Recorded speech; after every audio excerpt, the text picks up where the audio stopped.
amazing Xavier Francis.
Was it signed by the author? Those should be all signed. Oh, okay. Oh, were these handed out by? Okay. Yeah, all Sure. 5 will be signed. Right. Yeah.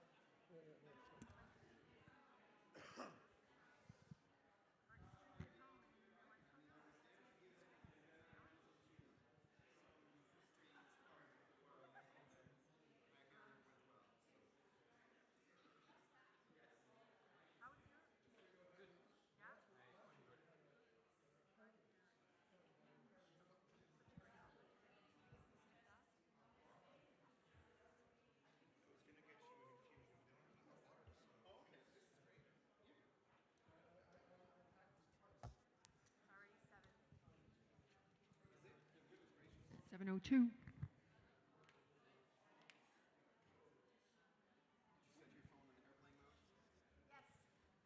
Yes, I did.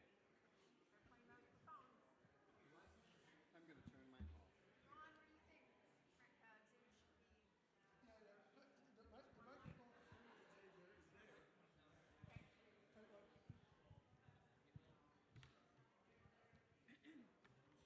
Xavier, what we do is the mic.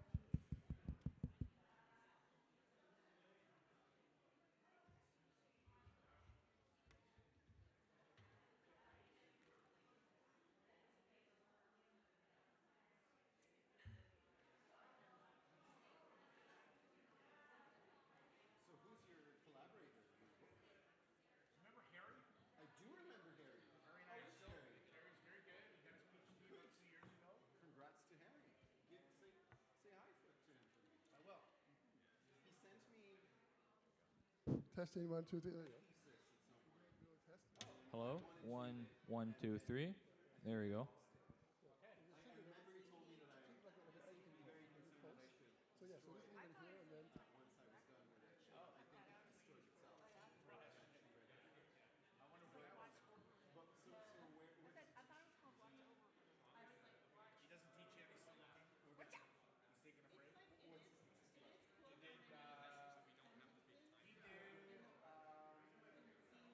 What's the best way to characterize it? There's an undercover intermediary period. Hello, everybody. Good evening. Thank you all for being here. My name is Christian Collins. I am the coordinator of the Lennoxville Library. I want to start with a land acknowledgement. We gather here tonight at the confluence of the Massawippi and the Alsegoneteg, the St. Francis rivers. We acknowledge that we are in the heart of Indakina, the unceded territory and the traditional and ancestral land of the Wabanaki people. We honor their elders, past, present, and future. We acknowledge that some part of our own success rests on the history of violence towards Indigenous people and colonization of their lands. We pledge to work towards true and lasting reconciliation. Thank you all for being here tonight. I won't be long before I turn it over to our Master of Ceremonies, Stephanie, but I just wanted to welcome you again on behalf of the library.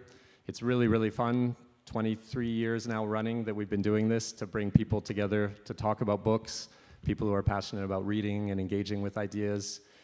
That's what we're trying to do at the library. So in addition to these kind of big events, we have our weekly book clubs in English, the lunchtime book clubs, every week. We hope some of you can join us for those. We have the monthly Club de Lecture in French. On that note, I would be remiss if I didn't mention that we are working hard. We would love to do a Francophone version of this event. I don't know if you guys know, but the way that this event started was at the library, a handful of people watching people present about books, and I kind of think we can do it in French too. So, s'il y a quelqu'un ou si ça vous rejoint, venez m'en parler. On aura des choses à discuter. The last thing I'll just mention quickly is that the Lennoxville Library, although we're part of the City of Sherbrooke Libraries, we are a not-for-profit organization mandated by the city to provide library services to Lennoxville and beyond.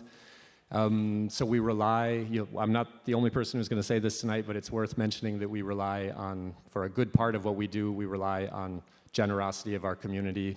There's a donation jar at the front if you're moved to give, or if you're moved to become a supporting member of the library. You can, if you're a City of Sherbrooke resident, you can have a free card, but you can also become a supporting member, a membre solidaire, if you want to just give a little bit to the library to support our mission. And on that note, and without further ado, I turn it over to our amazing MC, Stephanie. Thank you, Christian. Welcome, everyone, here and online to this year's event, where we are seeking the one book to change the narrative. At this point, I'm going to introduce our presenters and give you a little bit of a bio about them. They're sitting in their order of the presentation. So we'll begin to my immediate left. This is Katie Warlund. She will be championing or defending, or however you want to phrase it, Watch Out for Her by Samantha M. Bailey. Katie lives in Bolton Center, enjoying a life in the woods, surrounded by mountains and lakes. This is where her grandparents retired and where she spent weekends and holidays as a child. When Katie isn't trail running and bushwhacking, she knits and reads a lot. She's a popular teacher at Champlain College, Lennoxville, specializing in Indigenous and African futurism, speculative fiction, and the history of teenagers. Welcome, Katie, to tonight's event. Beside Katie, yes, do applaud. Thank you. Sitting to Katie's left is William Crooks. He will be defending Jennie's Boy, A Newfoundland Childhood by Wayne Johnston. William Bill is a local journalist, columnist, author, and musician from Lennoxville. He attended Alexander Galt, Champlain College, and Bishops, and has worked in and around the area, along with a brief stint in the Canadian Air Force based out of Nova Scotia. Welcome, Bill. Next, we have Étienne Domingue, who is going to be presenting A Two-Spirit Journey, the autobiography of a lesbian Ojibwe Cree elder by Ma-Nee Chacaby with Mary Louisa Plummer. Étienne is a queer, astute human with a fondness for tea, tall tales, and tomes.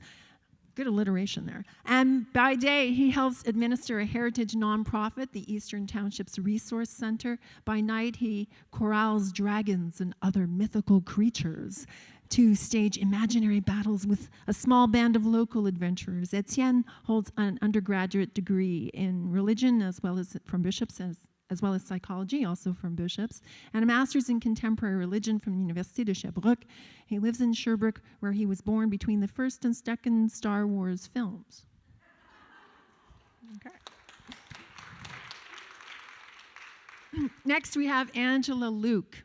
Dandelion is the book that she will be presenting this evening by Jamie Chai Yun Liew. Angela Leuck, is owner of Shoreline Press, publishing books by and for the English language community of the Eastern Townships. This year, she will be launching 5 new books as part of Shoreline's 5th anniversary celebration. She is the author of 5 books of poetry herself, 5 collections, and the editor of numerous anthologies. Thank you for joining us tonight, Angela. And lastly, we have Ron Coughlin, who will be presenting Etta and Otto and Russell and James by Emma Hooper. Ron is a retired United minister who loves to tell biblical stories by heart, swim. Do you do that at the same time? Garden and collect Canadian stamps. He moved to Lennoxville 3 years ago with his partner, the Reverend Scott Patton, and built a new house on 3.5 acres in Huntingville. He is currently the treasurer of the Lennoxville Library, and he was integral in organizing tonight's events along with the rest of the committee. Thank you for being with us tonight, Ron. At this point, I believe we are going to have one of our first drawings. So, this is Xavier Francis. He is from locally. What was I going to say? He's a very active member of the Lennoxville community, and he is a student, senior student at Alexander Galt Regional High School. He's on the Students' Council, and he just came back from Europe, and he loved it. So, welcome. All right. Good evening, everyone. So, before we start with the first prize, I've just got a couple things to say. The first one is that we will have 3 rapid prize drawings during the evening, and then we'll have a grand prize drawing at the end. Secondly, if you have won a prize, if I pick and read out your ticket, then you will go to the table at the back, over there, right next to the door, waving over there, and you will pick out any prize on that table.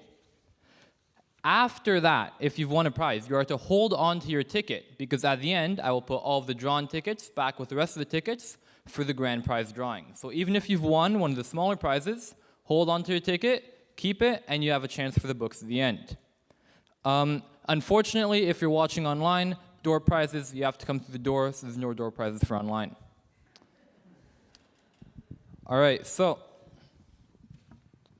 first ticket, 233270.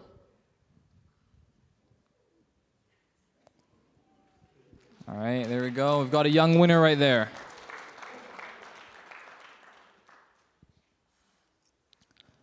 Next one, 233266. There we go.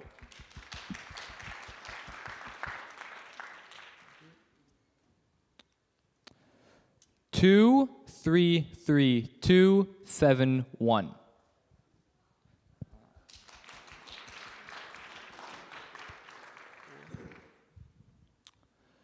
Two, 33280.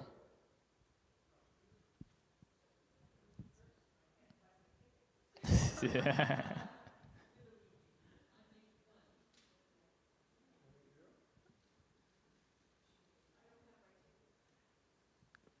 All right. And we're going to draw another one. There we go. 233236.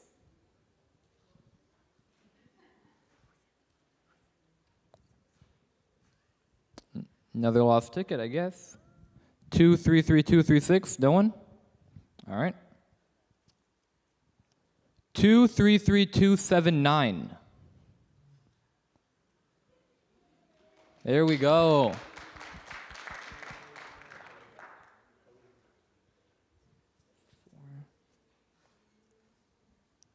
Two, 33263.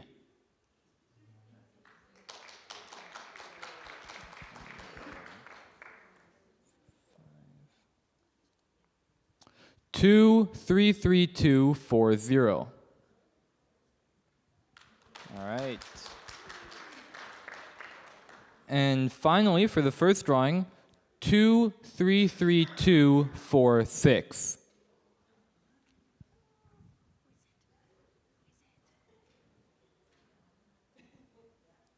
All right, there we go. Let's go and collect your prizes. I'll be back in a couple minutes. Thank you, Xavier. So we are going to begin. So we're going to start with Katie, talking about Watch Out for Her by Samantha M. Bailey. Katie. Thanks for having me tonight.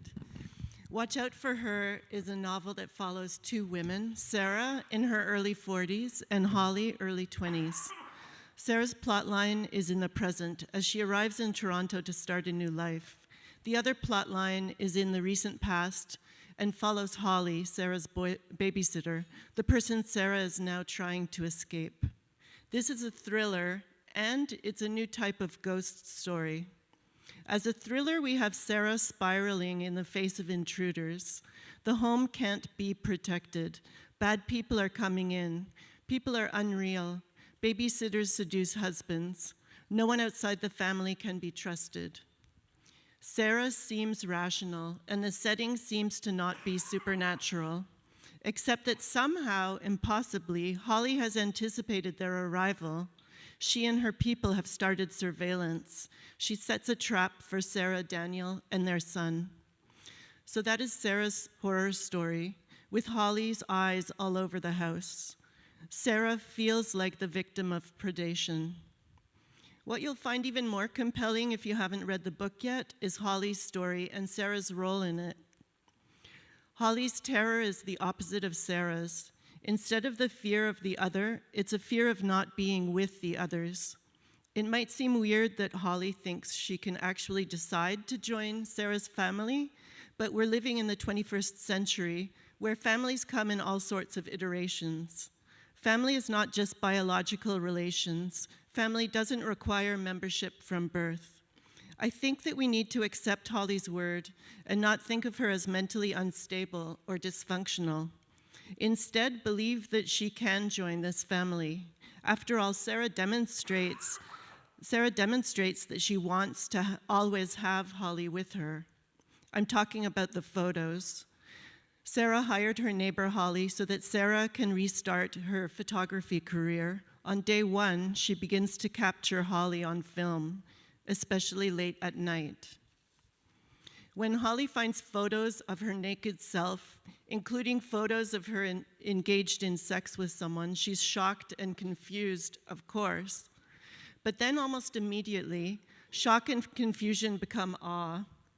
What if we believe Holly when she realizes that Sarah, her new mother, has worked all summer to bring Holly into the family? Holly has indeed been haunted by a gloom deep inside of herself, and Sarah has caught this gloom in her photos. She's a hero. For Holly, and I'll remind you to take what she thinks at face value, this project has been an act of love, a mother's attempt to keep her new daughter close forever, even as she grows into adulthood. Sarah is becoming Holly's mother, and Jacob, her little brother, not rhetorically, not like a little brother, he has become her brother by the end of the summer. Holly's role all summer has been to strengthen her family, her new family, so she does what it takes, but then Holly's world explodes. A new kind of ghost story is revealed when Daniel, Sarah's husband, shocks Holly, saying she's not part of the family. Afterwards, she cries, she questions reality. Is it true? No. It can't be true, she reassures herself. She refuses to believe it. Then it hits her. They're ghosting her. I'm not sure if everyone here has heard of this term ghosting. The American Psychological Association defines it as the act of suddenly ending communication with someone, typically without any warning or explanation, and ignoring any subsequent attempts by that person to communicate. For Gen Z, whose lives are mostly online, ghosting does major psychological harm. Holly's story is abandonment, elimination. Being torn from her new family is Holly's nightmare. Why is ghosting a horror? Even in real life, psychologists warn that ghosting harms so deeply that the emotional pain is almost a physical pain. Being ghosted is emotional abuse. It's digital violence. Sarah and Daniel have deleted Holly. Like Frankenstein, Sarah harms her creation.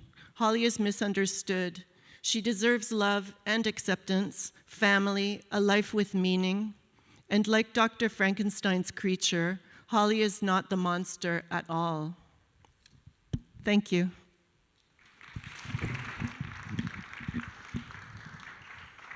Wow, thank you, Katie.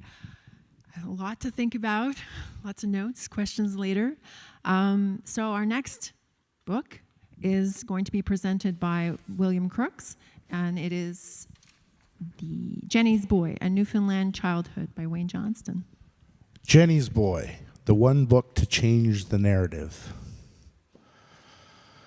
In the modern cultural landscape, the prevailing narrative often centers around the idea that our lives are dictated by impersonal, shadowy systems that stifle our potential. Every struggle, every roadblock is seen as a consequence of some vast invisible force: capitalism, institutional neglect, historical injustices, or bureaucratic red tape. But what if, instead of fixating on these structures, we turned our attention to something far more tangible and immediate: the human spirit and the role of family in overcoming adversity?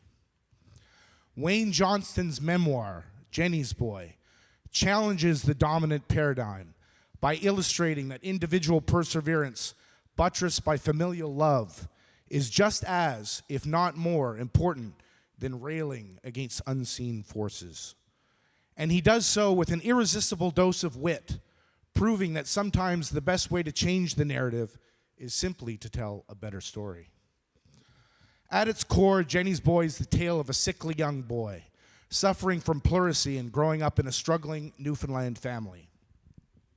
His father is an alcoholic, his mother is fiercely determined but somewhat superstitious, and the family's financial situation teeters on the edge of collapse.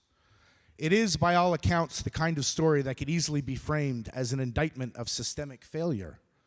But Johnston refuses to take the easy route. Instead, he presents his childhood as a chaotic, sometimes painful, often hilarious journey of personal triumph, with his mother's stubborn refusal to rely on welfare serving as a testament to self-reliance and dignity. This is not to say that Johnston ignores hardship. Far from it. His family faces genuine obstacles, from health crises to financial struggles. But rather than bemoaning the injustices of the system, the story leans into the resilience of the individual and the support of a tight-knit community.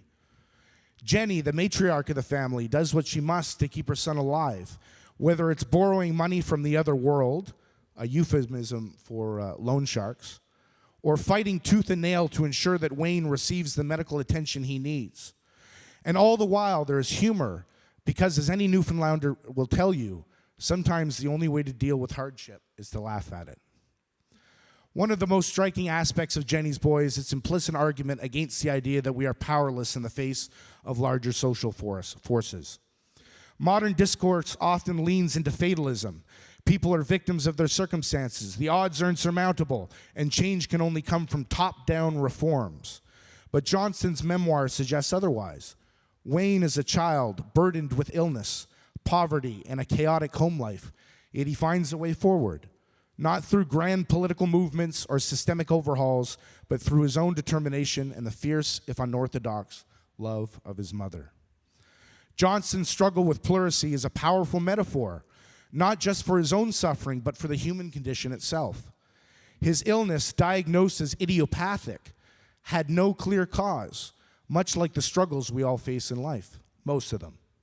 More often than not, the obstacles that slow us down, whether financial hardship, self-doubt, or inexplicable bad luck, seem to emerge from nowhere with no discernible reason.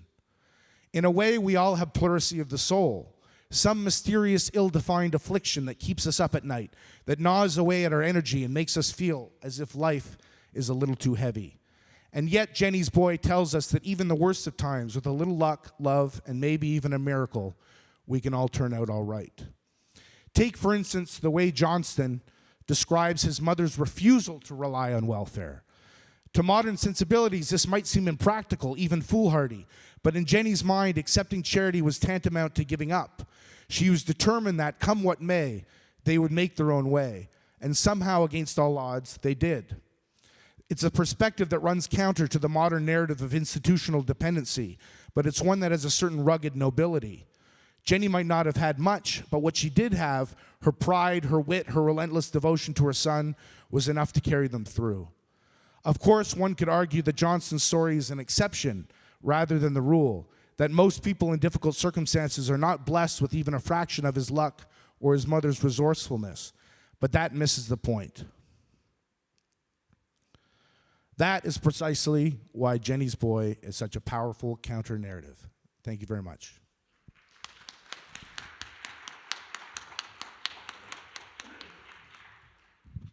Thank you, Bill. Some interesting thoughts, some similarities between what you said and what Katie said. So again, we will explore those later. Étienne will be our next presenter. He will be presenting A Two-Spirit Journey, the autobiography of a lesbian Ojibwe Cree elder by Ma-Nee Chacaby, with the help of Louisa Plummer. Yeah. Étienne. Thank you. Before I begin, I should probably start by apologizing for probably butchering the pronunciation of these names. And also, I should start by confessing my admiration for the author and subject, Ma-Nee Chacaby, who not only survived poverty, intimate partner violence, addiction, homophobia, and racism, but also fostered many children, worked in outreach to people struggling with addiction and homelessness, and continues to play an active role in protecting Anishinaabe heritage and Cree language. Her autobiography is an understated account of her singular resourcefulness and profound spirituality, but it's also a scathing indictment of the way colonialism destroys and disrupts Indigenous lives. Ma-Nee Chacaby was born in Thunder Bay's tuberculosis sanatorium in 1950. Her mother was of mixed Plains Cree and Métis heritage. Her father's true identity is uncertain. Though her mother gave her up for adoption, her grandmother, or Kukum, looked for her and ultimately secured her custody when Chacaby was almost 2 years old. Chacaby spent her childhood in Ombabika, near Lake Nipigon, an Anishinaabe community that struggled to maintain their traditional lifestyle as the pulp industry penetrated ever deeper into their ancestral lands. One particularly painful chapter recounts the aftermath of the removal of Chacaby's childhood friends to residential school in Kenora, some 500 kilometers away. Chacaby was spared this fate because she had gone trapping with her stepfather when the raid occurred. She witnessed how this calamity crushed Ombabika, with many of her neighbors turning to alcohol and solvents to numb their pain. When she was 16, Chacaby's mother arranged for her to be married, and she moved to nearby Auden. This marriage proved deeply unhappy, forcing Chacaby to flee to Thunder Bay with her 2 children and a half-brother she had adopted. From that point on, A Two-Spirit Journey turns into a dizzying melodrama that would seem far-fetched, but for the author's sober and matter-of-fact telling. Chacaby disintegrates and recreates herself many times over. She loses herself to addiction, but finds community and forges her own path despite her declining vision and the threat of homophobic violence. Through it all, she demonstrates incredible grit and generosity. One might say that A Two-Spirit Journey is created in the image of its author, in that it is highly unconventional. To be sure, other Canada Reads contenders have broached the topics of Indigenous experience and 2S LGBTQIA identity. But Chacaby does so with a level of candor I never experienced before. This autobiography's genesis is also unusual, as Chacaby is legally blind and had to resort to an amanuensis in the person of Mary Louisa Plummer. The afterword explains the lengths to which both collaborators have gone to ensure the published text is not only true to Chacaby's experience, but also conveys the finer nuances of her languages and spirituality. A Two-Spirit Journey is moreover unconventional in its very form. It doesn't unspool a coherent narrative thread, but rather pulls the reader through a gallery of recollections that vary wildly in their clarity. Many of the book's early scenes are only very loosely situated in time, and section headings are as likely to focus the reader's attention on a theme, like violence or substance abuse, as they are to introduce new characters or developments in the author's life. I believe A Two-Spirit Journey is the Canada Reads book to change the narrative, not because of its style and composition, but because it is an unadorned and unflinching testimony of a Two-Spirit elder's experience. In the era after the Truth and Reconciliation Commission, where the grim reality of a residential school is almost universally acknowledged and discourse on stolen land and cultural appropriation is ubiquitous, non-Indigenous intellectuals run the risk of thinking we understand the extent of the dispossession of Canada's First Nations. In the immediate aftermath of the Commission's report, a dear and erudite friend expressed to me how he felt the term genocide would be an overstatement, but for the inclusion of the adjective cultural. Without meaning to belittle historic and contemporary injustices, he objected to the suggestion that Canada's colonial violence might be on par with the arguably more comprehensive campaigns of extermination of Nazi Germany or Stalin's Russia. That Canada's genocide was, in other words, merely cultural. At the time, I was inclined to agree, but I have since revised my opinion. Cultural genocide is no less total because it leaves some of its victims alive. Cultural does not express a degree, but rather a quality of violence and oppression, such as what we find on display in A Two-Spirit Journey. I've elided much of the adversity Chacaby and her fellow Anishinaabe endured out of concern for some of the more sensitive members of our audience, but I posit that no reader can make it to the end of her testimony without a sense that Canada's First Nations have weathered an apocalypse and are even now picking the pieces of their ways of life after their systematic and deliberate destruction. That is why I challenge everyone to read this important book. Thank you.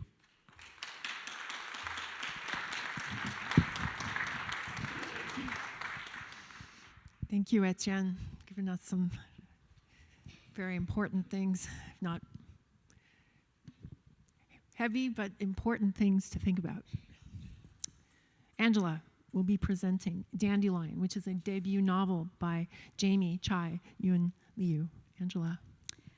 So Dandelion, the novel by Jamie Chai Yun Liew, allows us to see the world through the eyes of the main character, Lily, the daughter of Chinese immigrant parents. As the book begins, Lily is 11 years old and living in the real-life town of Sparwood, British Columbia. The year is 1987. Through Lily, we get to experience what it's like to be on the receiving end of racism, to have other kids make fun of the shape of your eyes, the smell of the food in your lunchbox, to be called names, to be chased and have rocks thrown at you. This contemporary coming-of-age immigrant story would be enough on its own to make for a thought-provoking read. Dandelion, though, is much more multi-layered and nuanced. The book was originally published in 2022 and made its way then onto the long list for Canada Reads. Now, in its third printing, the book has made it to being one of this year's finalists. As a publisher, I can tell you that most books have a very short shelf life, often only 6 months, before bookstores and the reading public move on to the next best thing. But this book is clearly standing the test of time. Why? Well, because this novel is not only about ethnicity, but about the many, many elements in our lives that ultimately make us the person we are. For example, through Lily, we learn about class structure in a small BC resource town. Having grown up in one myself, I can certainly relate to how class affects how you define yourself and others. While my hometown of Lillooet depends on the lumber mill, Sparwood depends on the coal mine, where Lily's father works. This sets Lily and her family apart from the mine's management and owners, who live in the rich part of town. And class, we discover, even splinters the small Asian community. Lily's only friend is the daughter of another Chinese family, but her friend's father has an office job at the mine. When the workers go on strike, he no longer allows Lily and his daughter to remain friends. Through Lily, we also become privy to the strains in her parents' marriage. Although Lily's father feels trapped by his job in the mine, He appreciates the stability and safety that Canada offers. Lily's mother, on the other hand, hates Canada, hates the cold, hates the snobbishness of local women, hates the remote tiny towns surrounded by high mountains. She longs to return to their former home in Brunei. For Lily, Canada is all she's ever known, and the mountains, rather than a prison, are her playground. But the family rift is deeper than this, and here we come to what is probably the core of the book. Through Lily, we experience what it's like to have a mother with mental illness. There's a heartbreaking scene where Lily and her younger sister find their mother collapsed in the flower beds, incoherent. They try to drag her back into the house out of the rain.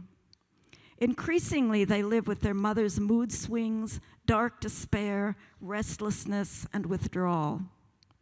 One day, the girls return home from school and discover their mother gone, without a trace, without a note, without explanation. Through Lily, we experience what it is like to have to accept that your mother has abandoned you and left in such a way that she is clearly determined never to be found. And this is only the first half of the book. I don't have time now to go into much detail about the second half of the book, where we leap ahead 20 years. Lily is now a successful immigration lawyer in Ottawa and mother of a newborn. Suffering an identity crisis on many levels, she decides to embark upon a journey to find the truth about her mother. The ensuing search, which leads her to the other side of the world, is challenging, full of twists and turns, hopes and disappointments. It will keep you glued to your chair. What I'll say is that at the end of the journey, Lily finds her truth and comes home to Canada with a deeper sense of personal identity. She is no longer turning against her Chinese roots, but realizes she is free to pick and choose from them what she wants. She is also free to create new family traditions, embracing as well her husband's Ukrainian roots. Dandelion is a celebration of the Canadian mosaic and of Canada itself, which, while far from being perfect, as we've heard, is still perhaps the best place in the world to preserve and create our individual, family, and cultural identities. Vive le Canada!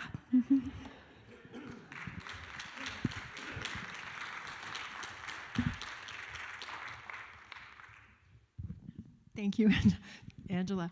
Just writing down a few notes here. Next, we have Ron, last but not least, we have Ron Coughlin, who will be presenting Etta and Otto and Russell and James by Emma Hooper. Ron. Thank you very much. You know, this is, for me, one of the most fascinating books I've read in a long time. In essence, it's a Canadian novel. What's more Canadian than walking across Canada like Terry Fox? Although, you know, Terry Fox ran more than he walked. Now, I'm going to describe this book through the eyes of the characters of Etta and Otto and Russell and James. You'll see a quote on the screen in a few minutes where Etta leaves a note for her husband saying, since she has never seen the water, she's going to walk to the ocean. But she lives in the middle of Saskatchewan, so she's going to head east to Halifax in the Atlantic Ocean, over 3,000 kilometers. Now, Etta has dementia, so she wrote her name on a piece of paper and keeps it in her pocket. Every now and then she takes it out and reads it to remind her who she is. And the note says, Etta Gloria Kinnock of Deerdale Farm, 83 years old in August. And so Etta walks and walks and walks across the prairies. Along the way, she encounters a journalist who publishes her story. As a result, she becomes famous.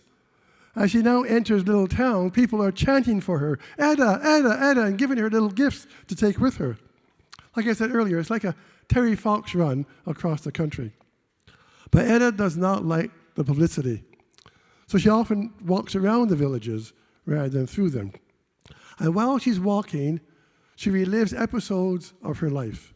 She remembers growing up in the Depression. She remembers the dust storms of the prairies, remembers how she became a teacher and then met Otto. And when Otto heads overseas to the war, he asks Etta if he can write to her so that he can improve his writing and grammar, that she can correct his letters. And so begins a series of love letters back and forth between Otto and Etta. But with Etta gone, Otto waits patiently at home, left only with his memories. The only way to keep them at bay is to keep his hands busy. He also has memories of his childhood, of serving in the war, of being wounded and then transported home, and then marrying Etta. So a nephew who has read the newspapers about Etta's travels calls him and gives him the news. So he goes to the stores all around, for miles around, and buys all the newspapers he can.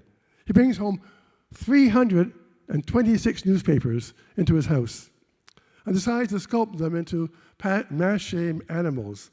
He keeps himself busy by creating a deer, a wolf, a bison, a cat, a whale, and so on. His front yard is crowded with his creations. Neighbors drive by to see them, and a museum wants to buy them. But Otto says no. He's waiting for Etta to come home. Now Russell, who lived next door, was raised as a brother to Otto. He had loved Otto for over 60 years. And after not hearing from Etta, decides he can't stand it anymore and goes to search for her. He takes off in his truck, catches up with her, tries to persuade her to come back with him, but she refuses, says no, and then gives him a gift.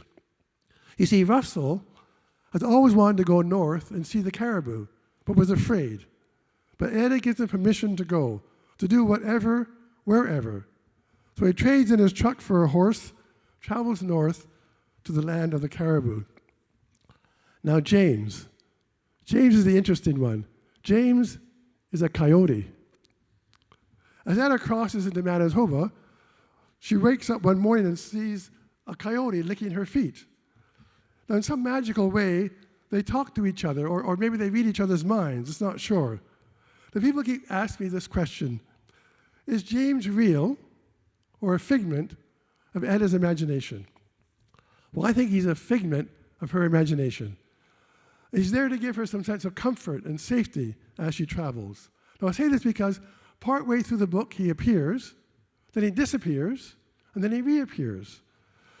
So when the journalist catches up with Etta again and walks with her, James disappears.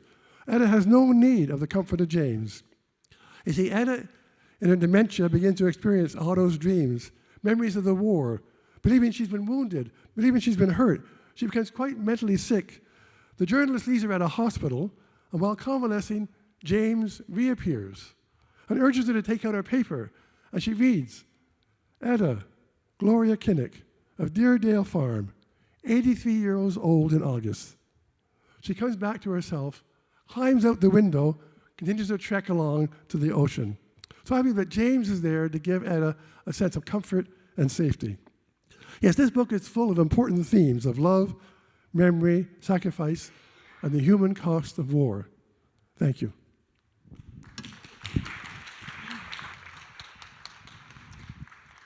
Thanks very much, Ron. So at this point, we're going to have another rapid prize drawing for some door prizes. So, Xavier. After which we're going to have a discussion. All right, here we go. We've got 7 more prizes to draw. The first number is 233273. There we go, we have a winner.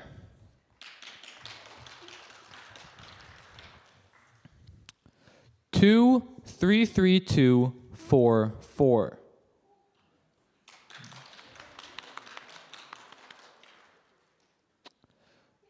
233251. Oh, there we go.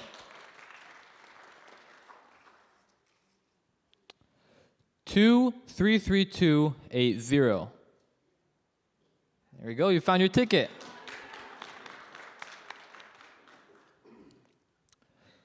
2-3-3-2-4-9.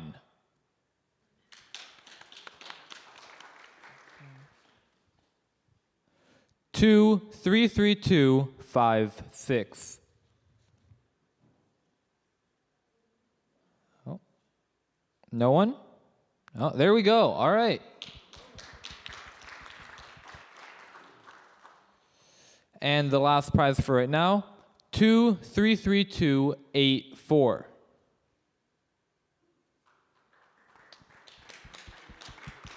All right, thank you very much. I hope you have a good discussion. Thank you.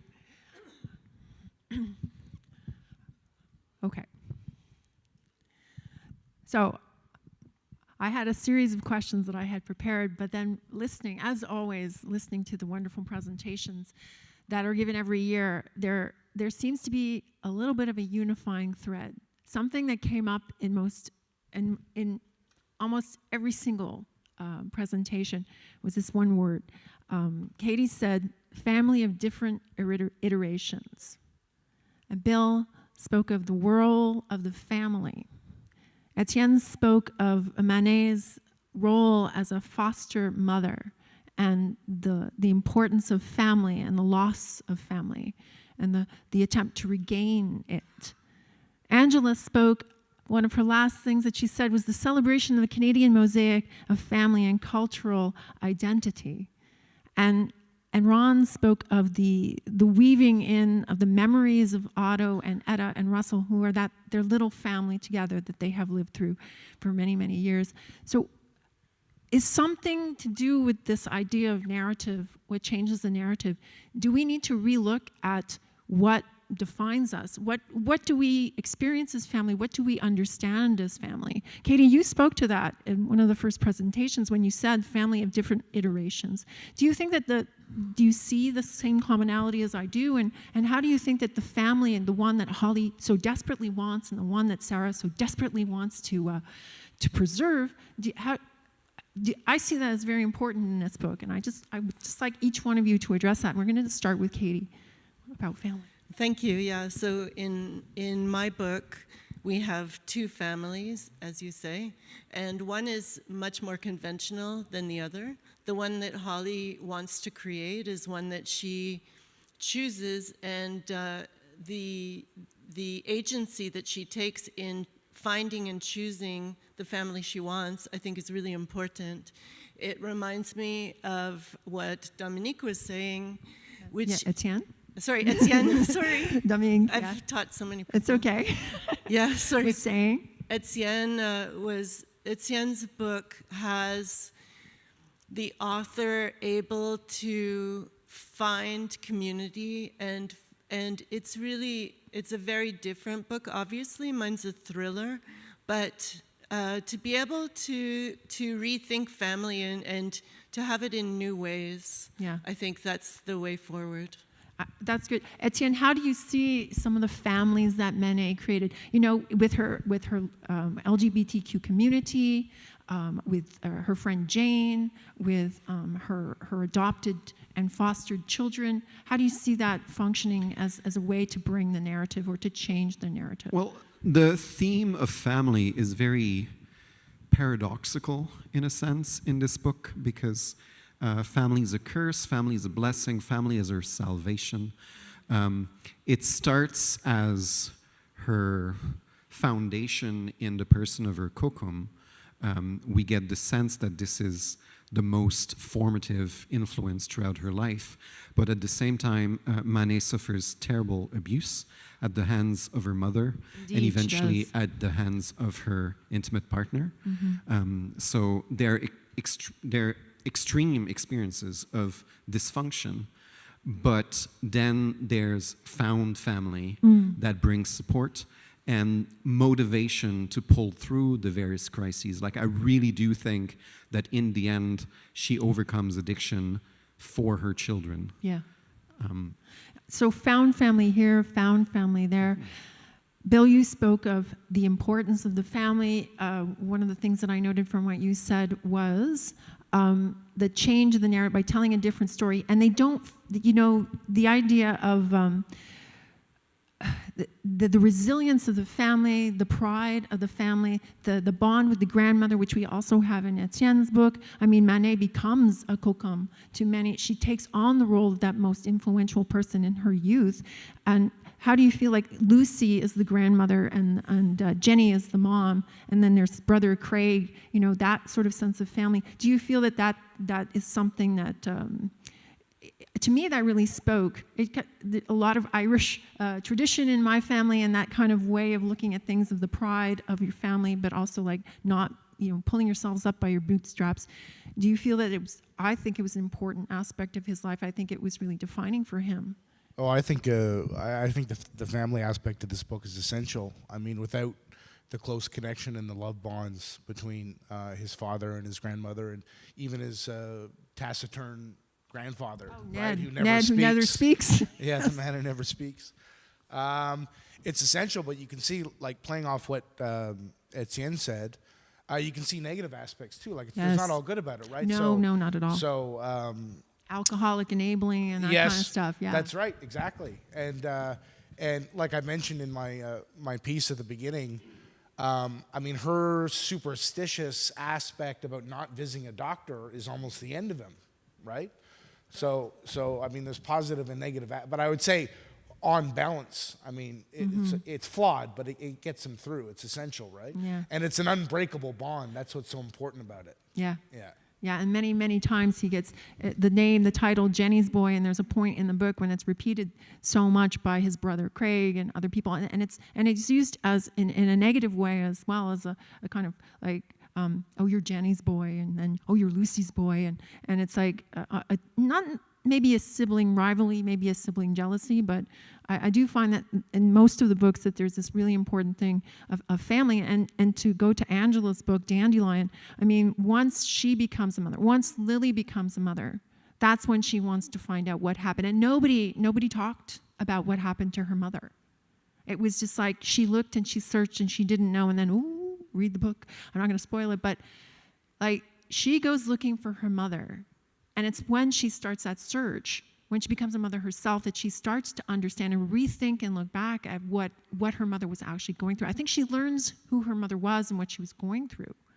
Would you agree? Do you want to go? I just want you. You didn't have a chance to get into the second half, and the second half is really about that. So I just want to give you a chance to address that. Well, I think a big part of this book is about when you're dealing with immigrants, they leave part of their family behind. Yes, because her aunt had to leave her son, Winston. Right. He chose not to come. The son refused to come, so that family was broken up. Other people aren't allowed to come, so you don't have them. And in the case of Lily's mother, she came, but she hated the country. She said, I've lost my family. I want to go home. And the husband says, but home is where your family is. We are a family, 2 daughters and that. And that wasn't her idea of family. No. She wanted the mother, her own mother. She wanted her culture and her place.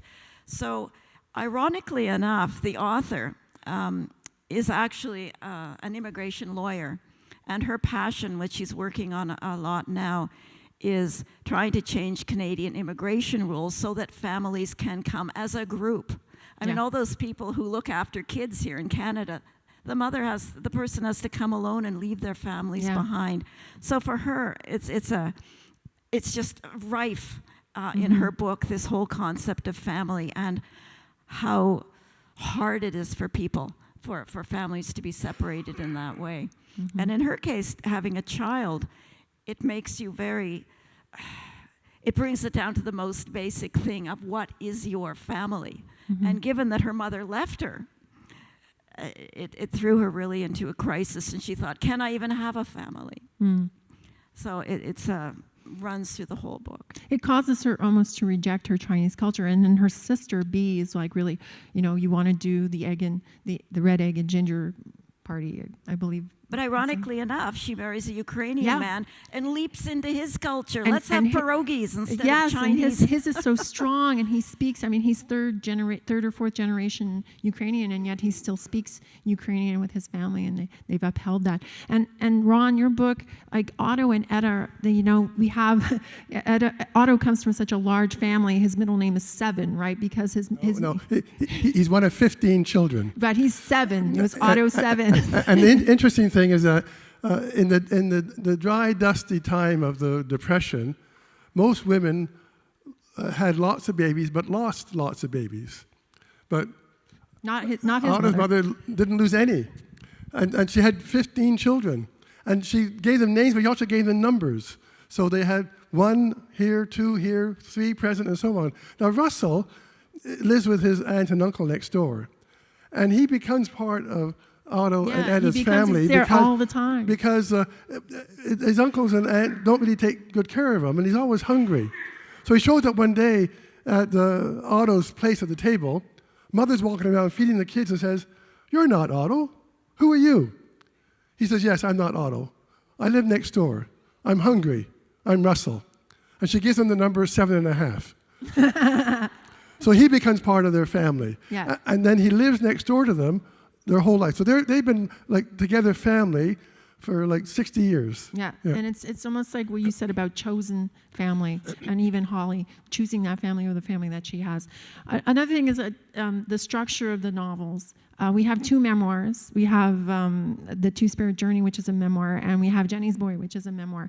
And yet the structure of even those memoirs, even though they're first person, is very different.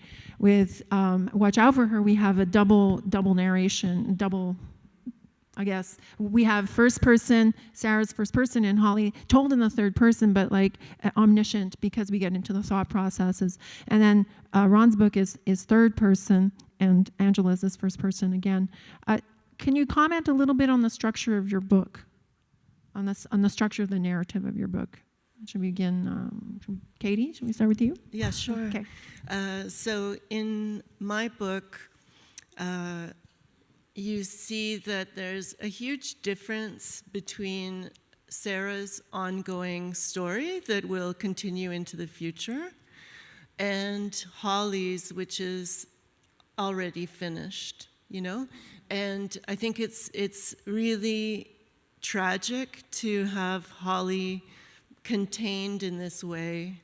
In a sense, it's Sarah's story. She's the first person narrator. Yes. And so even there, even with the narrative voice, it's putting her away, putting her to the side. And I think it's a structure that really works well and keeps up the suspense, which makes it hard to put the book down. Yeah, it's a very quick read, and the way that it's titled, it's like Sarah and Holly, but it has that other undertitle of like before. Yeah, exactly. For Holly, it's always before, Holly before, and then it's very intriguing to have that choice of a subtitle to the sections, the different sections. Yeah.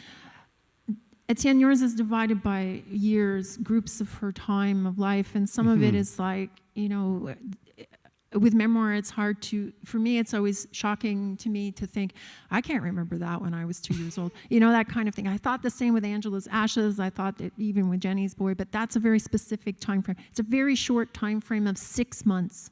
It's 6 months in the life of Wayne Johnston, but yet that covers so much, and we're left with this. I wanted to know more. I wanted to know how she was doing now. Is she still alive? That kind of thing. And at first I was like, oh, what's it going to be like, this structure, with the dates? But it really helped me kind of compartmentalize. That's the word I'm trying to think, but not in a negative way, just so that I could deal with it in that moment, but then see the link between. So how did you feel about the structure of your book? Well, I don't want to contradict the author and the title she gave the work, but part of me feels like this isn't really an autobiography, that this is a document. This has an anthropological sensibility, but perhaps even a documentarian sensibility. It's not a very elegant book. But that sacrifice of style is to the benefit of the truth in a sense. I feel like the reader feels so much closer to the lived experience of the author as a result. That's great. Bill, yours, it's like I said, very, concentrated period of his life. That's 6 months, and that relationship with Lucy, and he learns about Leonard, his uncle, and her, the shrine and everything like that. But it's like very, very, it's a small fraction of his life, but yet so much happens, and it reads so quickly. You're just taken along for the ride. Could you comment a little bit on the narrative and how you found it? What you enjoyed about it, what was difficult about it, if there was any difficulty? I didn't really find anything difficult about it. I might humbly question the idea that a lot happens in the 6 months. I mean, it depends I guess... I think it was more the pace of how everything's going and some of the the roaring activities that go Right, into well, the, he almost passes away and goes and into the water stuff. and all that stuff, Yeah. But it's interesting that you say that. I mean, I guess things happen, but it's not as if there's like a plot with important events. Do you see what I mean? Yeah. Like it really is kind of... it's a snapshot of that time and all the things that go and how he lives and how he's surviving, really, and the impact on his family. And Angela, yours is like very much divided between the first and the half. You talked about it a little bit before. Maybe just a few more comments about, because I see it, it's like I thought, like I liked the beginning and it was very interesting, and I learned a lot about the Chinese culture in the West and that sort of community aspect. But it was the second half, and maybe it spoke to me more as like the idea of like the search for the mom and her mother in China. Even within the search for her mother, she's searching for herself, right? So did you like the way it was broken up, or? It's very unusual because it's almost like two books. The first is a coming of age. Yeah. And the second one, we've got this adult woman, boom, and she missed everything in between. Like we wake up and she's an immigration lawyer, right? That's right, But it works. It actually works because we understand the second part so much more because we have the first part. And if we left with the first part, that would be a despairing book. But we see at the end that she transcends it, that she finds her way. And becomes the person she meant to be and solves that problem of the mother. Yeah. So she took a risk there. The other thing about it is it sounds so much like a memoir. It does. Really. It gets, but it could be to the fact that you said that she herself is the author, is an immigration lawyer, and so and the her second family part came from there. And the second part really deals with that. I mean, there's one point in the book where she said if he had only tried the next year, which would have been 1989, Tiananmen Square, he would have been accepted into Canada. Right. And it's really, like, to me, that was eye-opening, like, whoa, so true. It's just a moment in time where that could happen or not happen for you. Those just moments in time that we come across. And speaking of time, well, go ahead. Well, just the interesting thing is that there was a court case that she met a woman who was defending this man who was trying to get immigration and failed. And in the second part, we see how that moment in her life transformed it and turned it into a very positive life. Yes, it did. Yeah. So it worked well. And Ron, yours kind of weaves back and forth in time, and there's that one moment when we get, it's almost like Etta, in a way, Etta and Otto become this one, and it's a change of pronouns. There's changes of, how did you feel about that sort of the way that the book was divided? A chapter that's a single sentence and things like that. Well, I want to talk first of all about the fact that Emma Hooper is a musician, and her writing is like a musician's writing. She leaves lots of what's called white space in between. So in the story, she doesn't solve every little problem. She doesn't give you every little answer to what's going on. You have to figure it out in your mind and say, aha, I know, I caught that now, or I caught that. For example, at one point, while Otto's overseas in the war, Russell and Etta go dancing. And as she comes home, she gets very sick. And she gets off the horse and into the bushes and is very, very sick. And you're like, what's going on? Only later you think, she's had a miscarriage. And it's because she doesn't tell you that.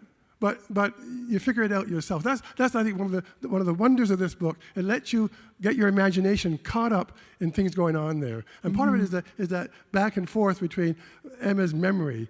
Sometimes like she thinks she's Otto. She's in pain. And she's going through her dementia time. But then she comes out of that. And so I think that it's interesting that the musician style of writing is so clear in this book. I wasn't aware that she was a musician, but you saying that, I read it and I discussed it in my book club like in February.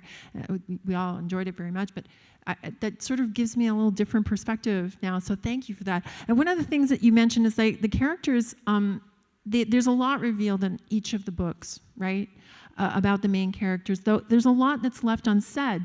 You know, there's a lot that you need to fill in it, or things that are only revealed to the reader, which is very common in books that, you know, we get to know something about that it is not expressed. Like there's things that Lily thinks that she doesn't express to be, or the way, like that double narration in yours, it's like we see the same scene from two different perspectives, and it's very, very interesting to see. And like we're looking at an 11-year-old, how old is he, 7? A 7-year-old voice, right? How much can we trust that 7-year-old voice? And Ma-Nee's, for obvious reasons.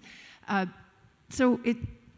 Coming off of what you were saying, what I really wanted to make sure that everyone noticed tonight is what's not in my book. Yeah, what's not said. There's a lot not said. Yep, and I think it's essential to realize that Holly, in her early 20s, unlike, I hope, most of us, has no friends.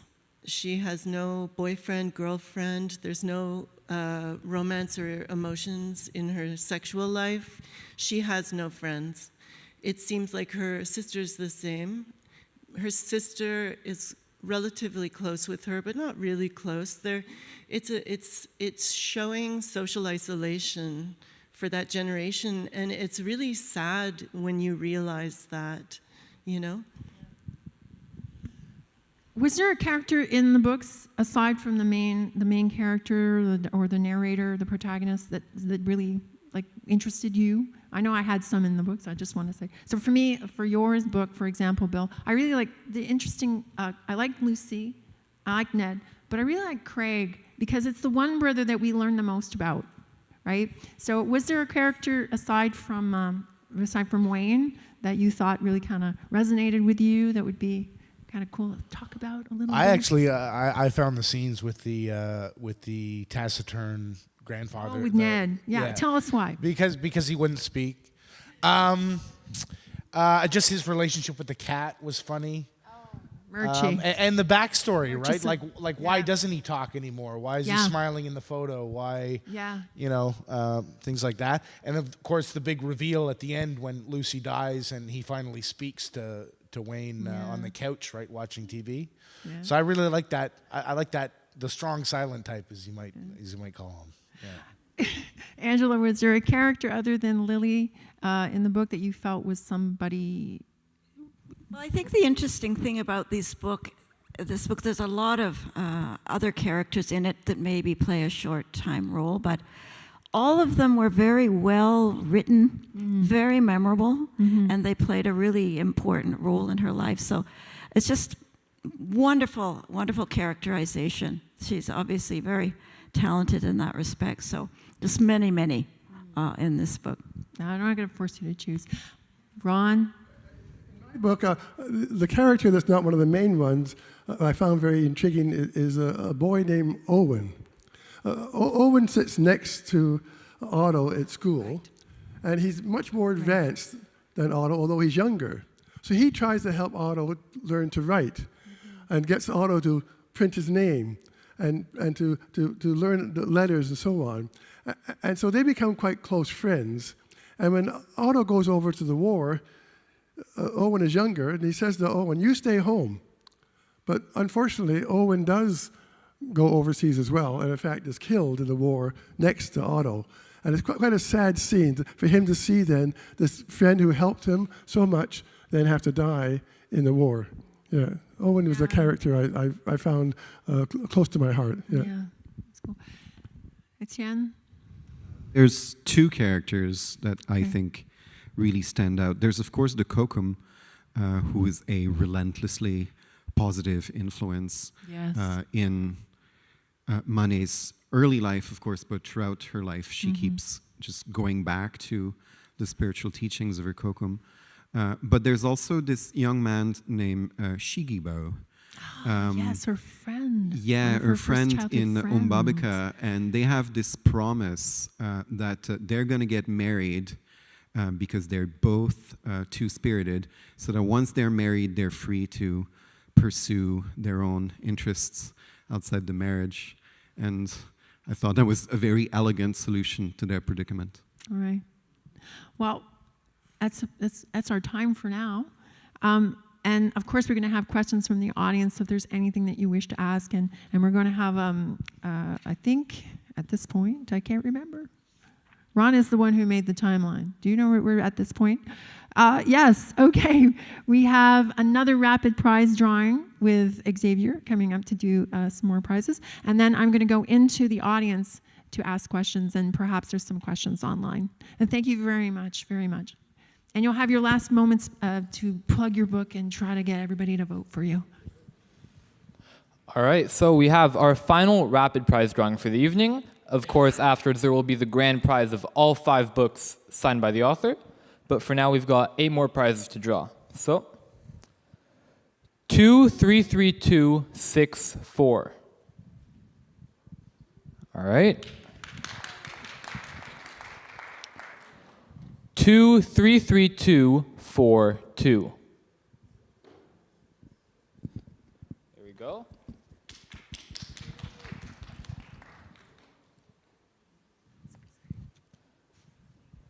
233260.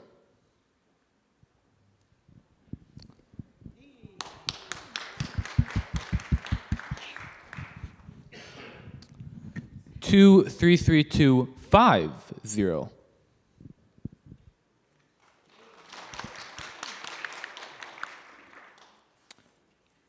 233262.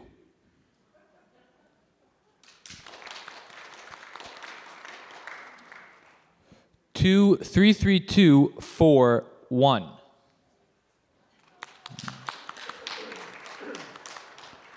233259.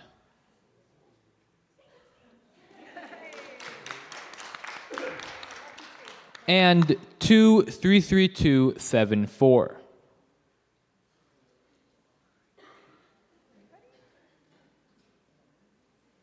233274. No one?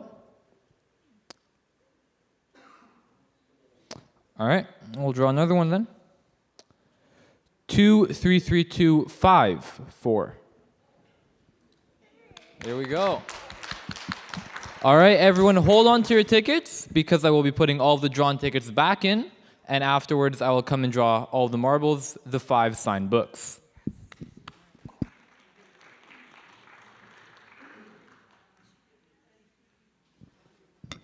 All right, there is so much more that I wanted to discuss with you, and there's so much that I hope that you're going to bring to the fore with the questions. So if you have a question, you can direct it, name the person that you wish to speak, address your question to.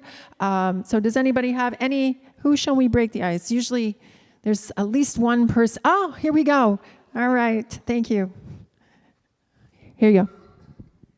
Ron, I have a question for you. What did you think of the numbers in the book, where they take so many steps and so many breaths, and how did you interpret that? Well, I think that's part of Etta's dementia. She's trying to keep her mind active. She's trying to figure out how to keep her mind going and not just get mired down in the memories she's having. So she counts her steps. She counts her ways of going. She tries to keep track of what's happening around her. So it's a way of trying to deal with her dementia. That's my sense of it. Okay. Thank you. And any other questions? Oh, Mead. All right. We can always count on Mead for a question, or 2, or 10. Well, for Bill, there was a really touching moment in your book, and one of the struggles I had with the way they described Wayne was everybody dissed him. He was never told he was good at anything. And consistently, even when he showed some skills, the family put him down. And then there was this special moment when he was with his grandmother and he lit a candle and said a prayer. And a few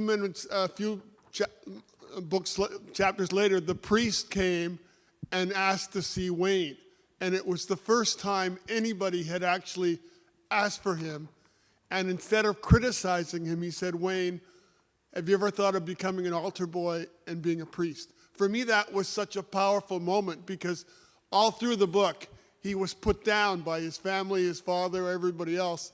But in this one moment, he was accepted and said, "You have gifts and skills." What did you think of that moment? Yeah, I think you make a good point. I mean, to be honest, Wayne was he really was not very good at much, but it was explicitly expressed in the book that he was very good at his schoolwork. He was quick, he was bright, and his brothers would put him down for that. Oh, it's useless. It's nobody cares about that, you know. So even the things he was good at, people didn't praise him for. I think that's a really good point. He was good at reading and didn't seem to be valued very much. Also, there's one point I kind of like got lost about how old he was because he's 6 or 7, something like that. He's doing quadratic equations. Yeah, I know. That's really funny that you mentioned that because that jumped out at me too. That doesn't seem right unless maybe he's so advanced they're giving him more material, but it's never explained. Yeah, but you don't do that when you're 7. No, I don't remember doing that at 7. Yeah. Rapid and mental arithmetic, yeah, but not quadratic equations. I think that was high school. All right. Do we have any more questions from the audience? Everybody's so shy. No questions. Do we have any questions online? What? Not yet. All right. Of course you do. I'll give you one more question, Mita, and then I'm going to go to some of the questions I prepared. Okay. Watch out for her. I'm not into thrillers or the negativity or anything, but I noticed that you almost totally ignored one character. You did almost no conversation about Alexis. And yet for me, that character was, there was a lot there that spoke about Holly and also about Sarah. So I was surprised in your first opening section, you never mentioned her at all. And then I just wanted your thoughts about how Alexis fit into the story. Yeah, thank you. I'm glad you asked about that. Yeah, so am I. Yeah. Go ahead. Yeah, so he's mentioning Holly's sister.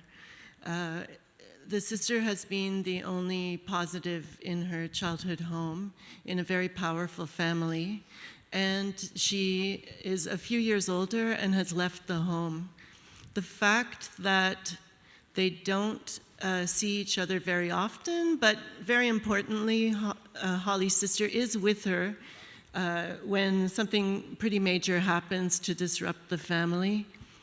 I think that it's important to see that to see the setting of where her sister lives in a basement apartment, a one-room apartment or one-bedroom apartment, a very, very extreme change from the mansion that they've grown up in. And I feel that this relationship has been what has allowed Holly to get to where she is at the beginning of the book, but it's a bit too late in a sense. And for sure, Holly, unfortunately, is not able to bring her sister into her new family, but the fact that once in a while, or at least once, she has her sister over with her, opens up the possibility, actually, that once Holly is established in the new family, the potential that the sister will also come into the family, and that's what gave me a certain sense of hope. Yeah, we have another question.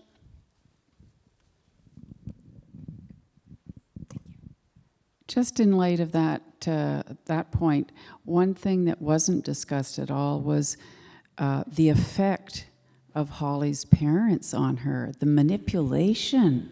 It was incredible, the control that they had over her, her desire to be accepted and loved by her parents, well, her father, and the absolute evil that, you know, the stepmother had over her, and the cold heart. I mean, it was just insane.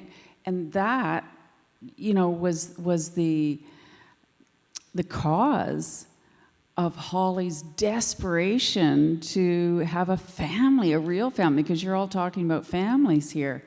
And, you know, the effect of you know, I don't know if I have a question for you, Katie, but Sure. do you want to comment on that? Yeah, definitely, because we don't talk about class very much in Canada. And the reality is that some families are extremely privileged with wealth and power in business. Going to Bishops, I became friends with quite a number of people who grew up in households like that in Rosedale, in Toronto. I had friends who never saw their parents. Their parents were members of multiple country clubs, and this is one thing that's important, I think, in terms of changing the narrative, is what families are in reality in Canada, because we have such a strong leftover from the 20th century of this second half of the 20th century of this idea of like middle-class families, a nuclear family, getting together, in loving each other, supporting each other through schooling and so on. When you know people who are from a different circumstance, where they've been sent away to, even as children, to a boarding school, where the parents are not there to nurture or support their children, where the children almost never see the parents. This is, you know, a Rosedale-style family, or I saw similar families in Vancouver, and they never get portrayed. From our perspective, we see the horrible family home, but unfortunately, it's some people's normal. To pick up on that, because Angela did speak as well about the class structures in Dandelion, and we look at the idea of abuse in Ma-Nee's book, and a little bit also in Bill's book, and the sort of and look, if we look at Etta's family and Etta, Otto, and Russell and James, I mean, her father, their mother, they didn't talk about, like, her sister went to PEI and was never spoken, never actually verbalized about the pregnancy that she was, I don't know, she was going to have the baby, he was going to be adopted and become a nun, the baby who was called James, who then is the coyote. The coyote is called James, which is the name of the nephew. So we have this idea of these class systems in each of the books. You know, like Etta is looking for something beyond what is expected of her. She jumps at the chance to take that job at that schoolhouse with those rural children. She lived in town. So each of the books, I think, looks at class system. And I think it is a conversation that we don't have in Canada. I tell my students that the great divide, really the great divide, is wealth. That's what really divides people. And when I think about it, some of these books, they really do. Certainly, Bill's book touches on it. Certainly, Étienne's book touches on it. And yes, I think Angela's book touches on it as well. And I think in a sense, so does Ron. And maybe that's the narrative that we need to change. Maybe we are not talking about the things that we should be talking about. You know, and maybe the family is far more affected, I should say, by the class system that still exists, that is predominant, that is, in a way, we are bound by this culture that destroyed the indigenous culture. That cultural genocide is tied up in that idea of class system. and the concept of family. I would say also that there's a generation gap in my book, which makes it particularly a contender to be chosen tonight. We think of a generation gap in terms of baby boomers and their parents, and I feel that what the author has done here is show how two women from different generations can see even the words like "watch out for her" in such completely different ways. And I think it's important to support someone who's trying to get the voice of Gen Z into our heads, into our stack of books in libraries. Do we have any more questions from the floor at this point? No? All right, meet. No, I don't think so. We'll just have one last question, meet, and then we'll bring it back to her. Part of the subtitle is to change the narrative. And there was a shocking moment in Dandelion when I was told that one of the Chinese people on the airplane had to identify their race when they got on a plane. I had never heard that before, and it really scared me. That in order to get on a plane going from one country to another, you had to list what was your race. And I think that totally blew me away. Was that something you were aware of before, Angela, and was that a shock for you? Maybe it's a translation problem, and when I'd come back from China, for instance, to come back into Canada, they ask you questions like that. What is your nationality? I don't know about being asked race, though. Well, if that was in Brunei and they had lots of problems with that, I mean, the reason the family left was because they didn't have citizenship. They were just floating around and in constant danger of being arrested. So.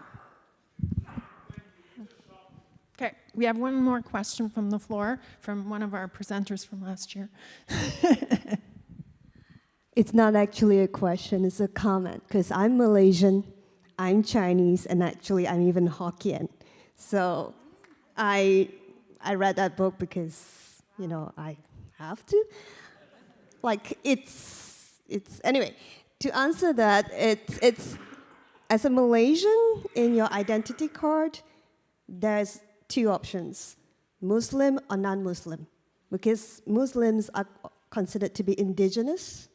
They're the majority, and so everything in terms of our citizenship, identity, it's just two categories. So presumably on a plane, when they ask race, you could just say Muslim or non-Muslim. So that's what it had been over decades. They have special rights, special privileges. And what's interesting too, the Chinese is the second biggest race in Malaysia, but a number of non-Muslims, including the Chinese, even though they're born there, they have citizenship there, they always feel like second-class citizens. So that's a whole sort of other narrative about not even fitting in the country that you're born in. So that's sort of also underlying that whole other narrative. That's the answer. Thank you so much. That was excellent. Thank you. It was great. Okay, so that's it. I think we're at the last point. Shoot.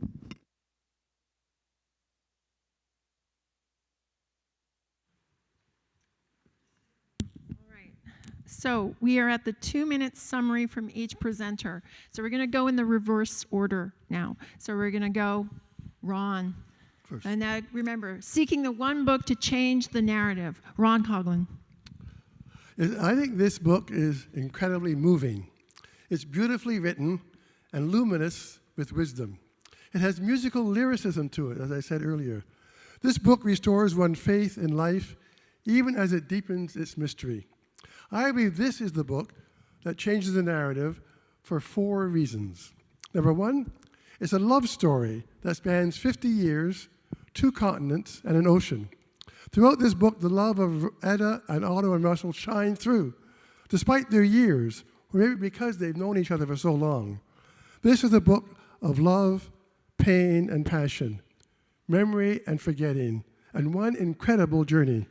The characters have a touching vulnerability that have a shared past that is memorable. Number 2, this book is a love letter to Canada. We see Canada in a new light. Like, it's not like crossing Canada in a plane or a train or car, things whizzing by. No, you get to walk slowly across the country. You get to see the terrain up close. You get to feel the land. You get to see the flat prairies, the rocky Canadian Shield, the salty air of the ocean. 3, there are many novels written about World War II. Some are thrilling, some are harrowing. This novel is not strictly about the war, but the flashbacks to the experience of war told through the eyes of the lovers who yearn and fear for the future is moving. It presents the experience of war through fresh eyes. And finally, this book deals with Etta's dementia. An 83-year-old woman with memory problems shows her strength and determination to fulfill a lifelong dream to see the ocean. It reminds us not to underestimate a person because of their mental disabilities. This is an amazing book, especially since it's the author's first book. It's quietly, melancholy, stunning. When you read it, you'll be touched. This is a beautiful novel that reminds us that it's never too late to see the things you've longed to see or to say the things you've longed to say.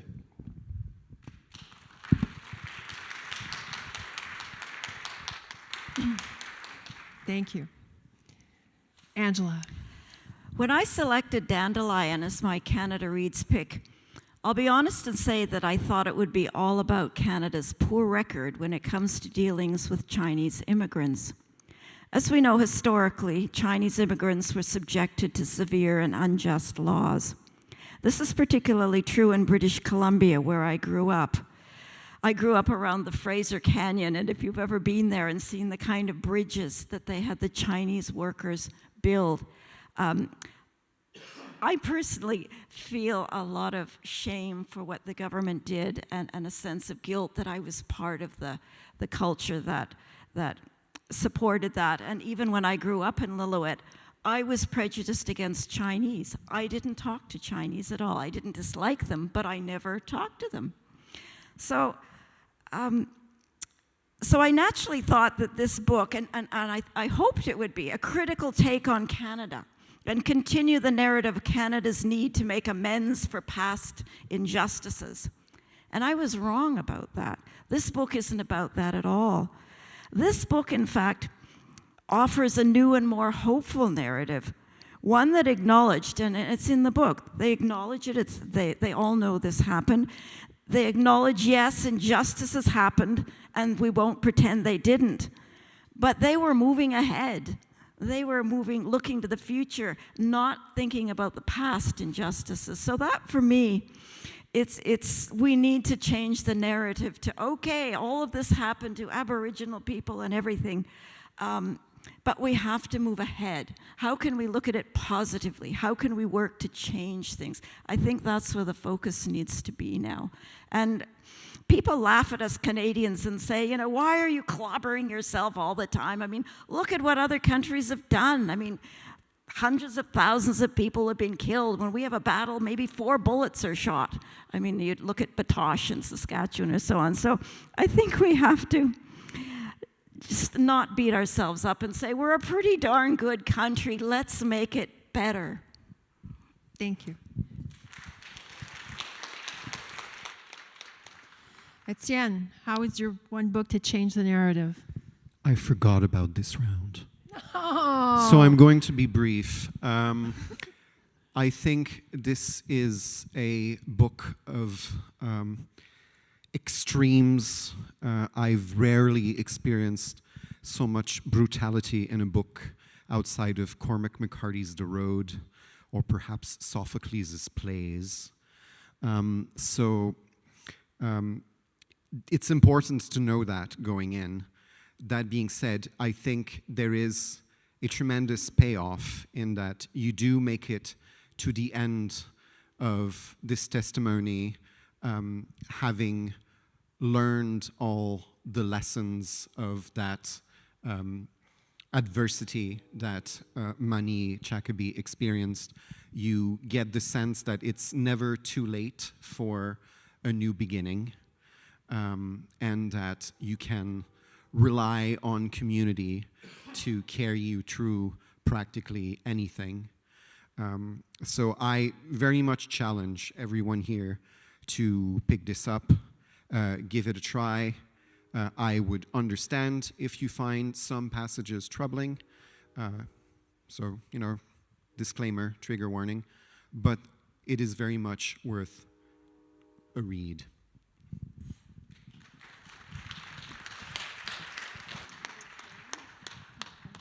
Underscored by the train. Bill, tell us why this book, Jennie's Boy, is the one book to change the narrative. All right. One could argue that Johnston's story is an exception rather than the rule, that most people in difficult circumstances are not blessed with even a fraction of his luck or his mother's resourcefulness. But that misses the point. The memoir is not a prescription, it is a reminder that personal agency matters, that love, grit, and sometimes sheer stubbornness can be more transformative than waiting for institutional salvation. It suggests that while systems may shape our environment, they do not determine our fate, not entirely anyway. There's something deeply refreshing about Johnston's humor throughout the book. He does not wallow in self-pity. He does not demand that the reader see him as a victim. Instead, he paints his childhood with a mix of hilarity and absurdity, reminding us that even in the darkest times, there is always room for laughter. His mother's belief in miracles, the priest lending a helping hand, the doctors doing what they could, these moments reinforce the idea that while no one is ever truly alone, the ultimate push forward has to come from within.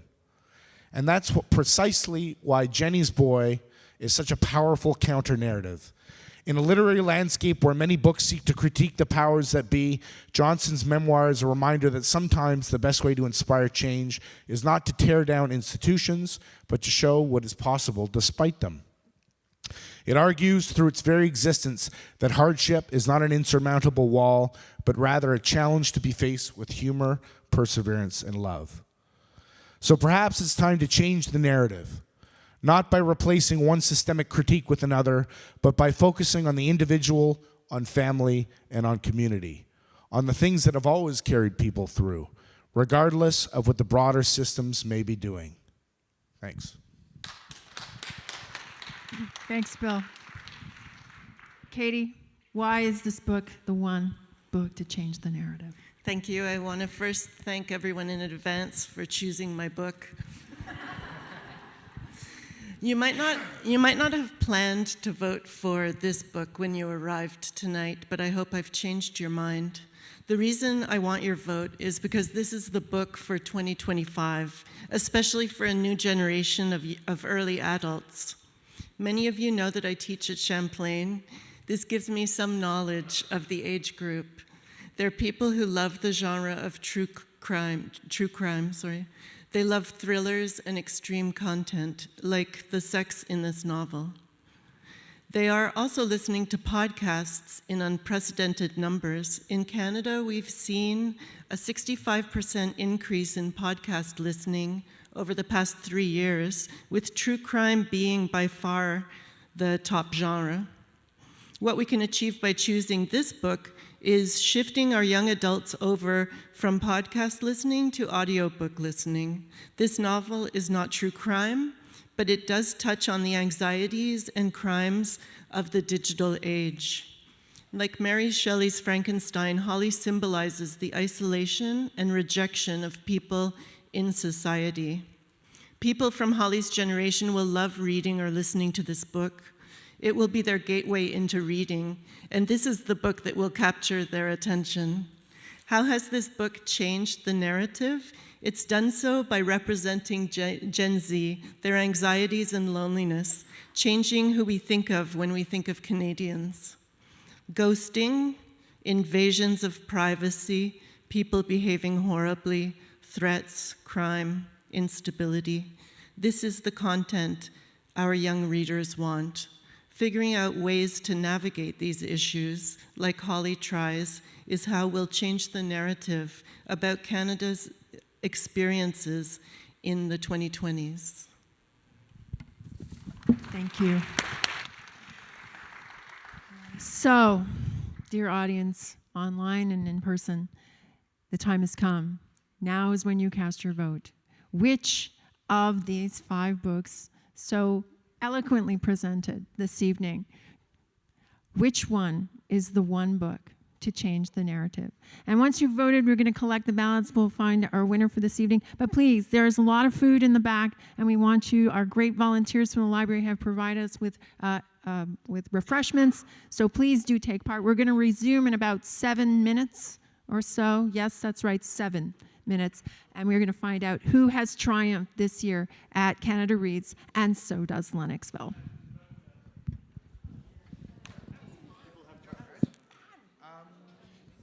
And just for the people who are online, there's already a link in the chat that you can click to get to your online ballot.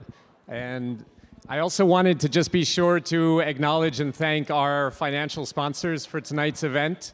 We have Geneviève Hébert, our MNA, Steve Elkis, Funeral Homes, generously gave money, the CBC, the City of Sherbrooke, and am I missing one? I think I covered everyone. And of course our volunteers. This is a volunteer-led event. Everyone who organized it is a volunteer. Thank you.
everyone. Your attention, please. We are going to be wrapping up the evening. Okay, so next on the agenda, we're going to have the grand prize drawing. So Xavier's asked me to choose the ticket. All right, so if it's not your name, don't blame me, don't shoot the messenger. But the grand prize is, I believe, are they signed? Yes. They are a copy of each of tonight's books from Canada Reads, for Canada Reads, and so does Lennoxville, signed by the author, courtesy of CBC. So that's an excellent prize. Okay, here we go. All right, so I've mixed all of the tickets back in, handing it to Stephanie. She's going to draw a ticket.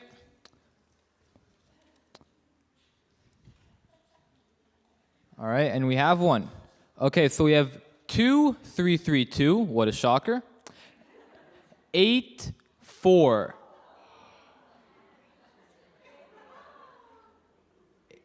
84. Anyone? No. This is embarrassing.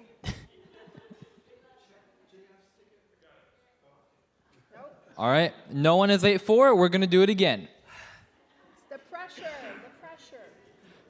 If your ticket is called, I've got the books up at the front here, so rather than going to the back as you would previously, you'll just come up front.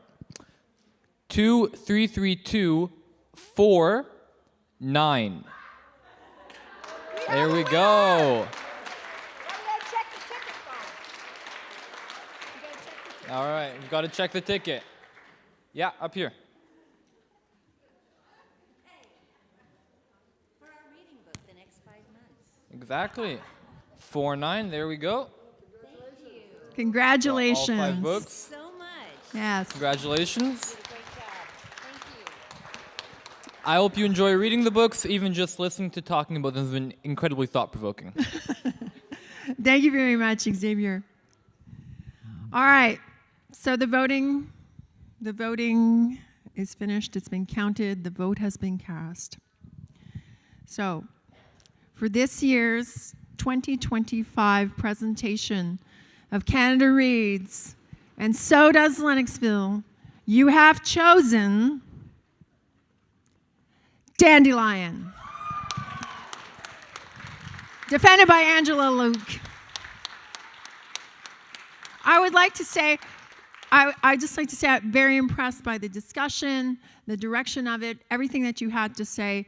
All the books are really worth reading. For me, it would have been a tough choice. But Dandelion, congratulations, Angela. But also I want to say congratulations, Katie and Bill and Étienne and Ron.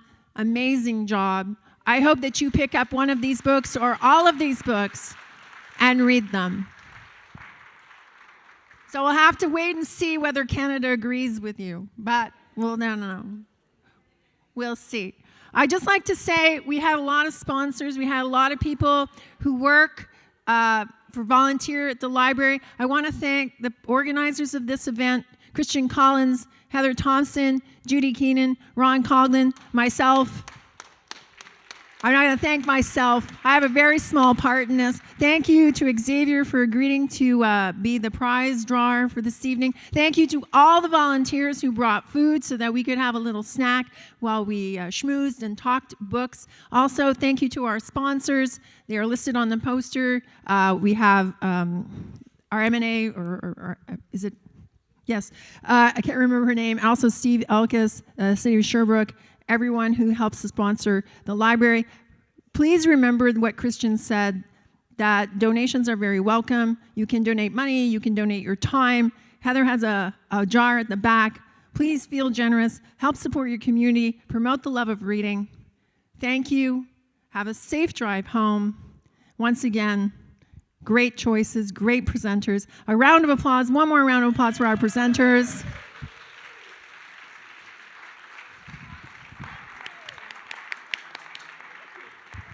Thanks. Angela just thanked me. Thank you. Thank you, our community. Have a wonderful evening. See you next year, but also see you at events from the library throughout the year. Thank you.